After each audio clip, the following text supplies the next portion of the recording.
They called him War Daddy, and in just 81 days of combat in 1944, Lafayette G. Poole and his tank crew became one of the most devastating forces the US Army ever fielded in World War II. His impact went far beyond individual heroism. His victories directly helped punch open the German lines and accelerate the Allied advance across France and Belgium. Lafayette Green Poole was born on July 23, 1919, in Odem, Texas. He enlisted in the US Army in 1941 and eventually joined the 3rd Armored Division. By the time he landed in Normandy in late June 1944, Poole was the commander of an M4 Sherman tank he named In the Mood. His crew consisted of driver Wilbert Red Richards, assistant driver and bow gunner Bert Schoolboy Close, gunner Willis Groundhog Oller, and loader Delbert Jailbird Boggs. From June 27 to September 15, 1944, Poole commanded 3 Shermans, all named In the Mood. The first was lost at Villers-Fossard when a German Panzerfaust struck the tank. Poole and his men escaped, climbed into a replacement Sherman, and continued leading the spearhead of their battalion. Over just 81 days, Poole's crew destroyed roughly 258 armored vehicles and self-propelled guns, knocked out 12 enemy tanks, killed or wounded over 1,000 enemy soldiers, and captured hundreds more. But the numbers don't tell the full story. Poole's successes mattered because they kept the momentum of the Allied advance alive during one of the most critical phases of the European campaign.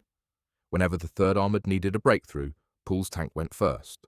One of the defining patterns of Poole's combat style appeared during the breakout from Normandy. German ambushes, anti-tank teams, and dug-in guns were slowing entire American columns to a crawl. Poole countered this by using speed and aggression, slamming through hedgerows, flanking enemy positions, and hitting them before they could react. His crew often eliminated threats before the rest of his unit even realized there was danger ahead. These rapid breakthroughs helped widen the Allied front and broke open terrain that allowed armored divisions to finally deploy their mobility. Another pivotal moment came at Fromental. Poole, in his 2nd Sherman, entered a running duel with a German Panther tank that had taken position covering a narrow lane. The Panther fired first, missing just over the Sherman's hull. Poole immediately ordered his driver forward and to the right, using the terrain to gain angle. Oller, his gunner, traversed the turret and fired a shot that struck the Panther's side armor. The Panther attempted to withdraw behind a building, but Poole pushed the attack, firing again and disabling it. It was a classic example of how Poole used maneuver and split-second decision-making to defeat tanks that were technically superior to his own. Victories like this removed armored threats that could have stalled entire columns, keeping the Allied advance moving. Later, still near Fromental, Poole's 2nd Sherman was lost to friendly fire from an Allied aircraft that mistook the tank for German armor. Poole and his crew escaped that disaster as well and immediately returned to the front in a 3rd Sherman, once again carrying the name In the Mood. Their continued push through these villages helped clear the way for the division's drive toward the Seine, denying German forces the ability to form stable defensive lines. Poole fought with this same intensity until September 15, 1944, while advancing near the German border. His tank was ambushed by a concealed enemy Panther.